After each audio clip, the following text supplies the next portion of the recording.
가지고 좀 늦어서 죄송합니다. 먼저 오늘 와 보니까 사실 국회 국민저항권이라는 좀 어떻게 보면 굉장히 무거운 그런 주제를 가지고 이 자리에 마이크를 들게 됐는데요. 저는 법 전문가가 아닙니다. 헌법에 대한 전문가도 아니고요. 단지 국민의 상식선에서 알고 있는 범위 내에서 과연 지금 탄핵 정국 속에서 만약에 대통령이 저는 각하되고 헌법재판소의 탄핵 심판이 각하되고 직무 복귀될 것이라 100% 확신합니다만은 현재 국민들이 되게 답답했습니다. 왜냐하면은 국회에서 국민들이 뽑은 국회의원들 그리고 국민들이 뽑은 대통령에 대해서 현재 지나치게 많은 의석수를 확보한 민주당에서 국민이 부여한 어떤 입법권 또는 국회 의원의 권한을 넘는 29번의 탄핵 속에서 결국은 대통령은 현재 직무 정지된 상태가 되어 있고 행정부가 식물행정부가 되어 있습니다. 이런 속에서 과연 국민들이 바라볼 때 국회의원들의 지나친 이런 권력 행사가 과연 국민들이 부여한 국회의원들의 선을 넘는 건 아닌지, 너무나 국가가 지금 행정부가 마비된 상태에서 대통령도 없고 국무총리도 없고 국방부 장관도 없고 또 행안부 장관도 없고 이런 상황 속에서 전쟁이 나면 어떡하나. 그래서 이 시국에서 현재 국민들은 다 불안해하는 상태에서 국민들은 무엇을 할 수 있는가. 우리도 분명히 대한민국은 우리 국민이 주인이지 않습니까? 그런 속에서 다들 의구심을 품고 있고 다들 그래서 이런 주제가 국민 제한권에 대한 것도 한 번쯤은 이슈가 되고 이렇게 해서 논의하는 것도 국민들의 알 권리 또는 국민들에게 궁금해하는 것에 대해서 또 전문가분들이 해야 될 마땅한 역할이라고 저는 생각을 합니다. 그래서 오늘은 한 번 더 말씀드리지만 저는 법 전문가가 아닙니다. 국민 상식선에서 제가 알고 있는 상식선에서 말씀드리면 대한민국 헌법의 1조는 다 알다시피 대한민국 민주공화국이고 모든 주권은 국민에게 있고 권력은 국민으로부터 나온다. 이게 헌법 1조 내용입니다. 그래서 이 헌법 1조에 근거해서 말씀드리면은 현재 모든 국민들이 생각은 하고 있지만은 우리가 주권 행사할 방법이 마땅히 있는가? 투표를 통해서 국회의원 뽑고 투표를 통해서 대통령 뽑고 그것이 다인데 이렇게 뽑아놓은 국회의원들과 대통령이 우리 뜻하는 대로 아닌 다른 방법으로 가고 있으면 어떡할 것인가에 대해서 헌법에는 나와 있지만 우리 국민 저항권에 대한 사전적인 의미를 제가 말씀드리겠습니다. 국민 저항권이라는 것은 바로 국민이 주권에 대해서 중대한 도전을 받고 그런 속에서 마지막 헌법 보호수단이자 기본권 보장 최후의 수단으로서 국민의 권리 자유를 지키기 위해서 실력으로 저항하는 것, 이게 바로 저항권에 대한 사전적인 의미입니다. 그러면은 현재 대한민국은 현재 헌법으로 현재 국가의 여러 시스템으로서는 도저히 해결할 수 없는 심각한 상황인가에 대해서 한 번쯤은 생각해 봐야 되지 않겠습니까? 국민 저항권을 과연 행사하는 것이 정당한가에 대한 그런 상황에 대한 판단이 돼야 되지 않겠습니까? 다들 아시다시피 지금 현재 대한민국 대통령은 현재 국회에서 탄핵 의결을 가결시켜서 헌법재판소에서 탄핵 심판을 지금 기다리고 있는 중입니다. 그리고 이 비상기업을 계기로 해서 일어난 이 현재 상황에 대해서 돌아보면은 왜 비상기업을 선포했는가 원인이기도 한데요. 국회 알다시피 다수 의석을 확보한 민주당에서는 무려 29번의 탄핵이 있었습니다. 그 29번의 탄핵을 알고 나면은 이거는 심각한 그냥 단순한 탄핵이 아닙니다. 심지어 감사원장을 탄핵했지 않습니까? 감사원장에 대한 탄핵 사유가 뭡니까? 바로 전 정부 문재인 정부 때 바로 우리 청와대 그 당시에 무슨 실장이었죠? 실장인데 정의용 실장에 대해서 안보실장이었죠. 그 중국에다가 우리나라 1급 군사 비밀인 사드 배치에 대한 정보를 중국에다가 넘겨준 것에 대한 의혹을 있어가지고 감사원에서 감찰을 하려고 하는데 그것을 막은 게 바로 민주당입니다. 그게 탄핵 사유입니다. 과연 이게 국민들 하여금 민주당에 부여한 또는 입법부에 부여한 권한이 맞는지, 그로 인해서 감사원은 지금 중단되어 있는 상태 아닙니까? 두 번째, 바로 검사에 대한 탄핵입니다. 쉽게 말하면 이재명 범죄에 대해서 검사가 그 범죄 혐의를 수사하려고 하니까 검사를 탄핵시켰습니다. 이것은 국민들이 부여한 권한에 정면으로 위배될 겁니다. 어떻게 범죄자를 수사하고자 하는 검찰을 탄핵한다는 것은 도저히 있을 수 없습니다. 뿐만 아니고 법무부 장관에 대한 탄핵 사유는 바로 이재명을 째려봤다고 해서 탄핵시켰습니다. 이거는 초등학생이 들어도 웃을 만한 일이고, 이거는 도저히 납득이 되지 않는 그런 탄핵 사유일 겁니다. 그로 인해서 행정부는 현재 국가 시스템이 마비되어 있다고 말해도 과언이 아닙니다. 덧붙여서 다들 아시다시피 대통령에 대한 예산, 바로 특활비에 대해서 80억 정도 되는 특활비를 민주당에서는 예산을 빵원으로 만들었습니다. 그 말은 결국은 대통령으로 하여금 직무를 그만하라는 뜻입니다. 이것은 국민이 뽑은 대통령이자 또 국민이 뽑은 행정부 수반에 대한 정면 도전이라고 봐야 됩니다. 쉽게 말하면 대통령 하지 말라는 뜻입니다. 이것을 바라보고 있는 국민들은 심정이 어떻겠습니까? 뿐만 아니고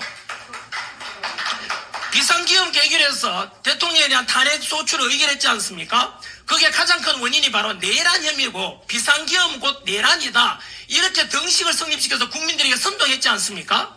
하지만 비상기금은 내란이 아닙니다. 지금도 여전히 언론에서 민주당에서는 내란 수계, 내란 우두머리라고 해서 윤석열 대통령에 대해서 덮어씌우고 있지만 그거 거짓말입니다. 왜냐하면 비상기금은 헌법 77조에 보장된 대통령의 고유 권한입니다.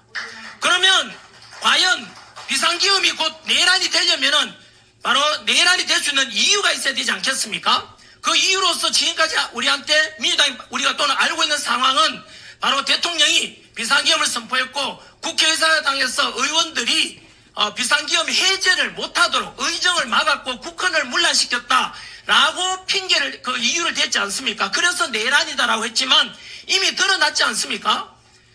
뭐냐면 바로 그 내란 그 혐의로 덮어씌우기 위해서 국회의원들이 비상기금 해제를 못하도록, 의결을 못하도록 국회를 끌어내라라고 했다라고 했는데, 그것이 조작됐다니 드러났지 않습니까? 바로 특전사령관 곽종건 특전사령관을 김병주 민주당 의원, 그리고 부성찬, 그리고 박범계 민주당 의원이 미리 불러가지고 리허설 됐다고 이미 다 증언이 나왔습니다. 그리고 곽종건 스스로 이미 음성 녹음도 이미 밝혀졌지 않습니까? 저쪽에서 자꾸 내란을 덮어씌우려고 한다, 어떻게 하겠냐 해서 결국은 회유됐다는 것이 지금 이미 우리 헌법재판소에서 심리 과정에도 드러난 겁니다. 제가 새로운 거 주장한다면 민주당이 저를 고발하겠지만 이미 드러난 거를 제가 한 번 더 확인해 드리는 겁니다. 그리고 대통령이 바로 명을 내렸다고 또 거짓말한 게 바로 체포 명단 파악했지 않습니까? 체포 명단, 그거 역시 국정원 차장 홍장원이 받았다는 그 메모도 바로 민주당의 박선원 의원에 의해서 그 감정평가 했는데, 감정평가 아니고 뭐라 하죠? 자필평가. 그거 역시 마찬가지로 역시 조작됐다고 지금 드러나고 있지 않습니까? 앞으로 그 수사가 진행돼야 되는 상황이면서, 여하튼 그러면 대통령에 대해서 비상기금은 내란이라고 했지만 그 내란이 아니라는 게 드러난 겁니다. 그런데 이 사실을 민주당도 진작보다 알았습니다. 어떻게 알았냐면은 현직 대통령에 대한 탄핵 소추에 대한 이유는 두 가지밖에 없습니다. 외환 아니면 내란입니다. 근데 내란 혐의가 아무래도 지금 드러났다시피 조작됐지 않습니까? 민주당에 의해서. 이거 엄청난 범죄입니다. 이거는 국헌문란입니다. 그런데 그래서 알았기 때문에 외환을 처음에 덮어씌우려 했던 거 기억나십니까? 비상기금 직후에 대통령에 대해 외환 덮어씌우려고 윤석열 대통령이 북한에다가 풍선을 보내든지 그다음 드론을 보낸 데 있어 북한에다가 외부에서 환란을 일으키고자 했다라고 민주당이 주장했지 않습니까? 민주당 다 들었지 않습니까? 근데 왜 지금 조용하죠? 거짓말했다니 드러났지 않습니까? 외환죄 어쨌든 거짓말로 드러났죠? 내란 혐의도 지금 거짓말로 드러나고 있고, 그것을 최단길의 주장만 아니고 바로 지난주에 있었던 3월 7일 금요일 날 바로 현재 구치소에 구속되어 있던 윤석열 대통령에 대해서 바로 즉시 석방하라라는 서울중앙지법의 지기현 판사의 판결문에 보시면 뭐라고 나와 있는지 아십니까? 석방 사유. 민주당에서부터 거짓말하고 있죠. 뭐라고 했냐면은 그 석방 사유는 구속 기간에 대해서 날짜로 하느냐 시간으로 하느냐에 대해서 오차 때문에 단지 구속 사유가 없었을 뿐인데, 그래서 곧 진행될 대통령의 헌법재판소의 탄핵 심판에 영향을 미치지 않는다라고 이야기했지만 그렇지 않습니다. 그 기현 판사의 판결문에 보시면 대통령 석방에 대한 사유에 보시면 첫 번째가 말씀드린 대로 대통령 구속에 대한 시간에 대해서 날짜가 아니라 시간이 있는데 그 오차도 있었고 두 번째 뭐 나왔는지 아십니까? 대통령에 대해서 체포와 구속을 주된 게 공수처입니다. 그 공수처에서 불법으로 수사했고 체포했고 구속했다라고 그게 나와 있습니다. 따라서 지기현 판사의 판결문에 의하면 대통령의 모든 체포와 구속도 결국은 불법이었다는 뜻입니다. 그리고 고민은 또 뭐 나오는지 아십니까? 세 번째 석방 사유에 보시면은 바로 내란죄에 대해서 불분명하다고 분명히 나와 있습니다. 따라서 당연히 곧 있게 될 헌법재판소의 재판관들 또한 그 형법의 내란죄에 관한 것을 분명히 영향을 받을 것입니다. 안 받을 수가 없습니다. 그래서 결국은 대통령 석방하라라는 명을 내렸는데요. 결론 돌아가 보면은 비상기업은 곧 내란이다. 내란 속이라고 지금 여기에 계신 언론들도 똑같이 보도하고 있지 않습니까? 그게 내란이라는 증거가 있습니까? 반박해 보시라고요. 없지 않습니까? 이미 내란의 죄를 덮으시고 아까 말씀드린 대로 그렇게 했지만은 민주당에서 곽종건 우리 특전사령관을 회유했는 것이 드러났지 않습니까? 그리고 홍장원의 메모 역시 마찬가지로 훼손되었다고 결국은 헌법재판소의 심리가 드러났지 않습니까? 결국은 대통령에 대해서는 이처럼 내란에 관한 것도 불분명합니다. 이것은 곧 있게 될 헌법재판소의 심리에도 분명히 저는 영향을 미칠 거라 보고요. 덧붙여서 제가 원래대로 돌아간다면 그러면 결국은 대통령은 비상기업은 대통령의 고유 권한이었고 왜냐하면 행정부를 마비시키고자 했던 29번의 탄핵과 일방지 예산 삭감으로 인해서 행정부는 더 이상 대통령이 할 수가 없습니다. 법적인 한도 내에서는. 그래서 피차 어쩔 수 없이 대국민 호소용으로서 비상기업을 헌법 77조에 보장된 대로 비상기업을 선포했고 헌법에 보장된 대로 2시간 만에 국회에서는 탄핵에 대해서 비상기업을 해제 의결했고 6시간 만에 윤석열 대통령께서는 직접 국회 의결에 따라서 비상기업 해제했습니다. 모두가 헌법에 따른 것이었습니다. 헌법 위반한 게 없습니다. 그렇다면은 이제는 돌아봐야 되죠. 누가 과연 내란을 일으키고자 했는지, 누가 국가 시스템을 망가뜨렸는지, 그 민주당의 짓인 겁니다. 내란에 대한 이것을 조작하거나 했다는 것은 이건 어마어마한 두고 이건 향후에 엄청난 파장이 됩니다. 이거는 있을 수 없는 짓을 한 것입니다. 감히 대통령에 대해서 내란 혐의를 덮으시려고 했다고, 조작하려고 했다고, 이건 있을 수 없는 짓을 범죄를 저질렀다고 저는 생각합니다. 여하튼 거기에 근거해서 결국은 행정부는 마비되고 이런 속에서 국민이 할 수 있는 건 무엇이겠습니까? 국민이 할 수 있는 건 뭐겠습니까? 국회의원에게 부여한 우리의 권한을 넘어서 지금 행정을 마비시켰지 않습니까? 현재 국회의원들 우리가 소환할 수 있는 소환제도 없지 않습니까? 그럼 할 수 있는 게 뭐겠습니까? 결국은 국민의 저항권밖에 없다고 저는 생각합니다. 여러분 박수 아까 말씀드린 대로 이 국민 저항권은 좀 듣기에는 공포감을 주지만은 이것은 바로 현재 국회에서 했던 금방 말씀드린 그런 사례들을 들어볼 때 우리는 민주공화국의 주인은 국민입니다. 우리가 주인입니다. 우리 국민이 할 수 있는 권한을 행사해야 되는 정당한 권리 행사입니다. 그래서 마지막 우리의 자유를 보장받고자, 마지막 우리의 기본권을 보장받고자 저는 저항할 수 있다고 저는 생각을 합니다. 그래서 어쨌든 이것은 이제 곧 있게 될 헌법재판소의 재판 심리 결정에 따라서 좀 달라질 수 있지 않겠습니까? 그래서 지난주에 있었던 서울중앙지법의 지기현 판사의 분명한 대통령 석방에 대한 결정문에 나와 있듯이 이 첫 번째는 공수처에서 이루어졌던 그 수사 자체가 내란 수사권이 없지 않습니까? 내란 수사권이 없는 공수처가 왜 수사를 했느냐, 그 자체가 무효라는 뜻입니다. 체포도 무효고 따라서 구속도 무효라 이 뜻입니다. 그리고 덧붙여서 그 다음에 내란죄에 관한 것도 불분명하다고 분명히 지기현 판사가 판결을 내려 있습니다. 판결이 아니라 결정 명령한 것이죠. 그리고 그 결정에 대해서 한 번 더 생각해 보시기 바라고요. 그리고 덧붙여서 저는 선관위에 대한 것도 국민들이 저항권이나 또는 이거는 어떤 저항권이든 아니면은 국회 해산할 수도 있는 사유가 된다고 저는 생각합니다. 어제 우리 윤상현 의원께서도 국회 해산에 관한 이야기를 처음으로 공론화시켰던데요. 한번 들어보십시오. 현재 선관위에 있었던 모든 부정과 비리들 전 국민들이 현재 공로하고 있는 일입니다. 공분하고 있습니다. 무려 감사원에서 감사 결과 878건의 비리가 나타났다는 것 상상을 초월합니다. 그리고 그 감사원에서 비리를 조사했는데 선관위에서 답변하기를 선관위는 가족회사이다. 그리고 따라서 친인척 채용은 너무나 당연한 것이다라고 말했습니다. 이게 있을 수 있는 표현입니까? 분명히 선관위라는 것은 우리 헌법에 보장된 기관이면서 덕분에 거기에 소속된 사람들은 국민들의 공무원입니다. 국민들이 내 세금을 운영한단 말입니다. 그런데 어떻게 우리 가족회사라면 할 수 있습니까? 이거는 국민들의 권리를 완전히 박탈하는 선관위의 존재 자체를 그거는 부정하는 저는 발언이라 생각하고, 두 번째, 감사원에서 선관위의 그런 많은 문제에 대해서 지적했는데 헌법재판소에서 권한쟁의 심판 내리기를 독립기관인 선관위에 대해서 감사원이 감사를 하는 것은 감찰하면 잘못되었다 하면 안 된다고 했습니다. 있을 수 없는 일입니다. 어떻게 도둑놈 집단인 선관위에 대해서 내부적으로 감찰하라고 해결이 됩니까? 이게 해결될 수 있는 일입니까? 그러면 선관위는 외부의 어느 누구로부터 감사받지 않고 국민으로부터 감시받지 않는다면 그거는 저는 민주주의에 대한 도전이라고 저는 봅니다. 헌법을 위반했다고도 생각이 듭니다. 그래서 더 국민들을 화나게 만든 것은 왜 그러면 헌법재판관들은 그런 심판을 내렸을까? 바로 한통속입니다. 선관위원들도 판사입니다. 그리고 현재 헌법재판관 중에서 6명이 선관위원장 출신입니다. 이 말은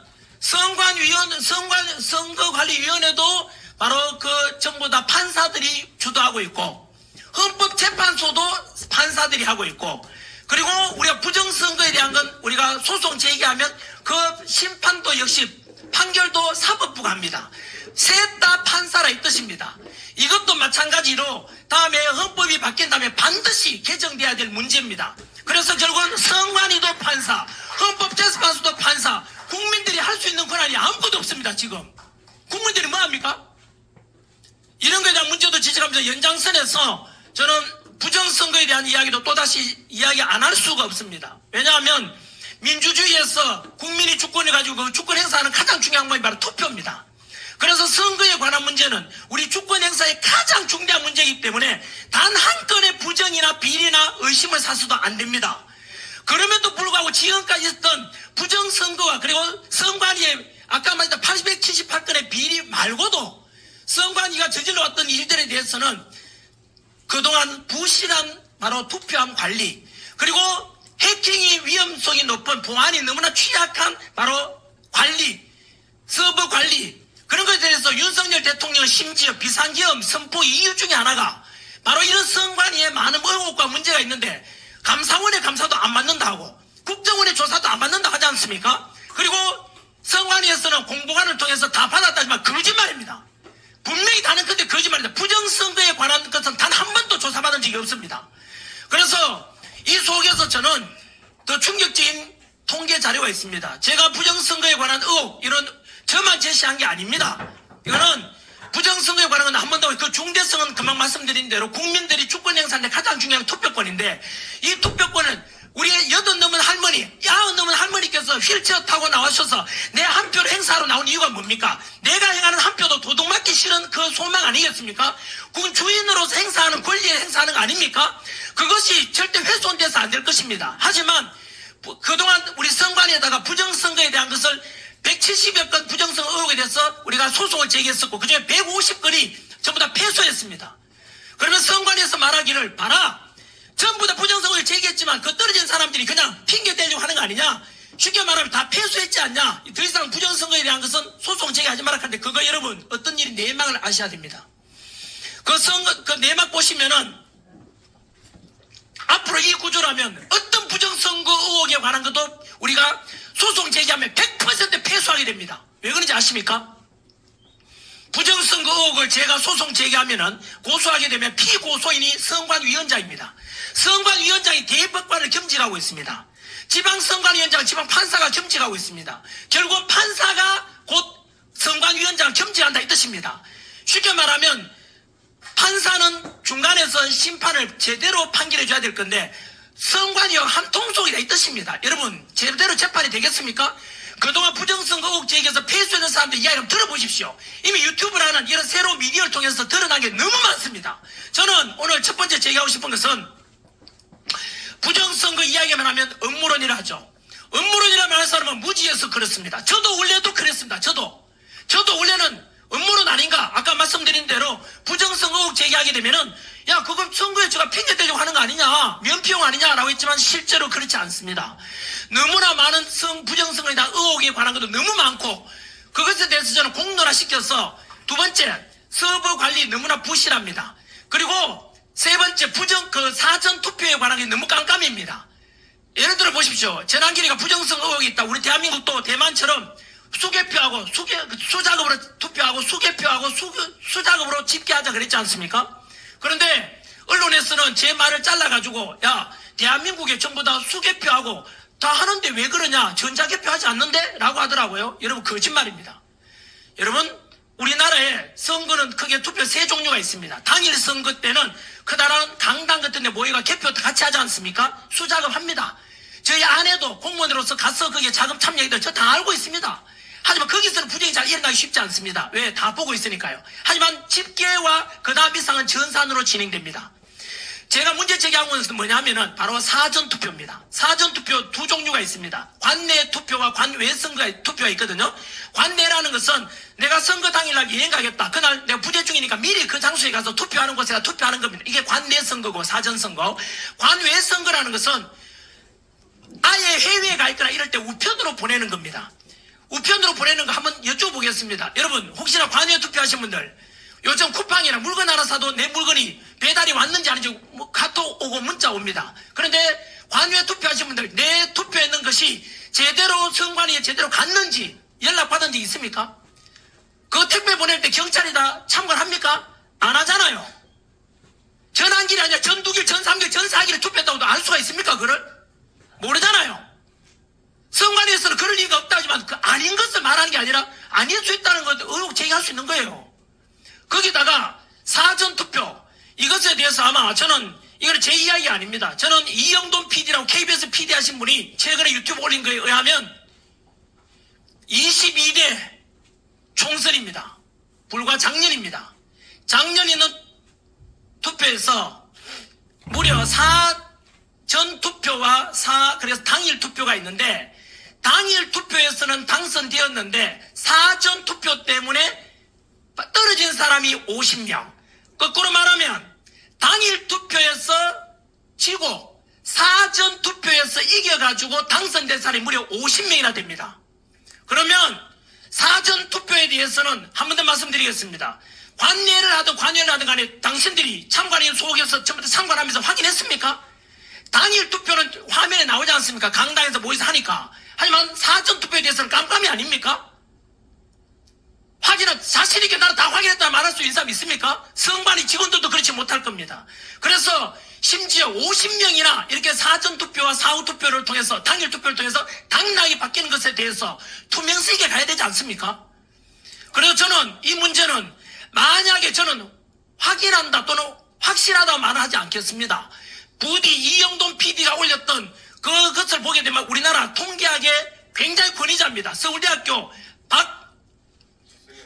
박성현 교수님이 통계학 그쪽이 굉장히 권위자인데 그분이 말씀하시기를 사전투표에서 득표수 전산화된 걸 보는데 이것은 신이 개입하지 않으면 나올 수 없는 통계라고 말했습니다. 한 번 더 말씀드릴게요.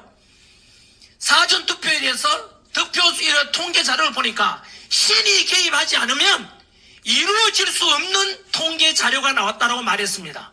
이거는 통계학 전문 교수님의 표현입니다. 단순히 우리가 음모론이라 하는 사람들 그걸 끝까지 주장하는 사람은 무식하거나 듣고자 하는 사람일 겁니다. 저는 단호히 말씀드립니다. 그래서 저는 이 부정선거에 관한 것은 어제 윤상현 의원께서 우리가 국회 해산해야 된다는 그런 말씀 하시는데 저 역시 마찬가지 이것이 사실이라면 이거는 국회 해산의 사유도 된다고 생각합니다. 박수 한번 주세요. 박수 한번 주세요. 정리하겠습니다. 선관위에 대해서 부정선거에 관해서 많은 언론들 보고 계십니다만은 저는 분명히 제안했습니다. 현재 우리나라는 선관위 보시다시피 선관위 누가 믿습니까 지금? 깜깜이로서 자기 가족의 가족 등록화 이게 말이 됩니까 이게? 감사도 받지 않다 하지 않습니까? 이런 선관위가 하는 일들에 대해서 우리가 신뢰할 수 있습니까? 없지 않습니까? 그리고 전환길이가 선관위를 비판했습니다. 전환길이가 선관위 비판했는데 민주당이 전환길을 고발했습니다. 민주당이 답변하셔야죠. 전환길이가 민주당 비판한 게 아니라 선관위 비판했는데 왜 민주당이 저를 고발합니까? 이유를 말해야죠. 공범이란 뜻이지 않습니까? 덧붙여서 국민의힘에서 사전선거 없애자, 우리 다시 선거에 대해서 우리 선거 제도에도 개선하자라고 법률안을 제시했는데 민주당 답변하셔야죠. 이대로 듣고 갈 것입니까? 여러분, 이거는 국민이든 선관위 직원이든 여당이든 야당이든 향후 우리가 공정한 투표를 위해서는 어느 누구를 막론하고 우리가 문제 있으면 부실하면 안 되지 않습니까? 다음에 대선하든 총선하든 지방선거를 하든 간에 다 공개적으로 하고 보다 신뢰 있는 선거제도를 개선해야 되지 않습니까? 이걸 듣고 가자 한다면 그 듣고 하자는 그 당은 그 사람은 범인입니다. 부정선거 저지르겠다는 뜻이지 않습니까? 이렇게 부실 의혹이 많은데 왜 개선하지 않습니까? 저는 제가 생각하는 대안은 이렇습니다. 처음에 이미 2달 전에 제가 제안한 것처럼 대만식 선거를 제안합니다. 대만은 전 세계 IT 강국이자 반도체 수출 1등 국가지만 절대 전산하지 않습니다. 초등학교 반장 선거 하듯이 그 자리에서 투표하고 투표함 이동 없이 그 자리에서 개표하고 참관인 보는 데서 그 자리에서 투표함 이동 없이 집계까지 다 합니다. 왜 투표함 이동하지 않겠습니까? 혹시라도 있을 수 있는 부정의혹을 사전에 방지하고 두 번째 왜 전산을 안 하겠습니까? 못하는 게 아닌 게 안 하지 않습니까? 왜 안 하겠습니까? 전산하는 것은 중간에 아까 박성현 교수가 이야기한 것처럼 통계상에 누군가가 해킹을 통해서 의도적으로 조작할 가능성이 있기 때문에 절대로 사전에 그런 부정의 가능성을 없애고 차단하기 위함 아니겠습니까? 대만처럼 불과 우리 포럼 전에 독일도 역시 수작업을 합니다. 독일의 유권자가 5,300만 가까이 5천만이 넘는데 그거 수작업으로 개표하는데 8시간 만에 다 했답니다. 여러분 독일도 역시 선진국인데 왜 그만 전산화하지 않겠습니까? 바로 이겁니다. 민주주의의 근간은 선거고 그 주권 행사는 가장 중요한 게 바로 투표 선거인데 그 선거만큼은 가장 공정하고 가장 국민들의 설득력 있는 쪽으로 가야 되지 가장 국민들의 설득력 있는 쪽으로 가야 되지 않습니까? 따라서 우리는 다음에 어떤 선거가 있더라도 그 되기 전에 저는 절대로 전산하지 말고 우리 국민들 기다리시지 않습니까? 그냥 수개표 그 자리에서 반장 선거하듯이 그렇게 하자는 것을 제안하고 우리가 사전투표에 대해서 보십시오. TV 보다 보면 A 후보, B 후보, 유력 또는 뭐 이렇게 나오지 않습니까? 근데 한참 개표하다가 사전투표 통계가 탁 나오잖아요. 그 사전투표 통계 자료 본 사람 있습니까? 모르잖아요. 그냥 TV에 나오는 걸 받아들이잖아요. 그래서 아까 이영돈 PD가 지적한 대로 이거는 어마어마한 사건입니다. 그분이 단순히 우기는 게 아니라 통계 자료를 가지고 밝히고 있습니다.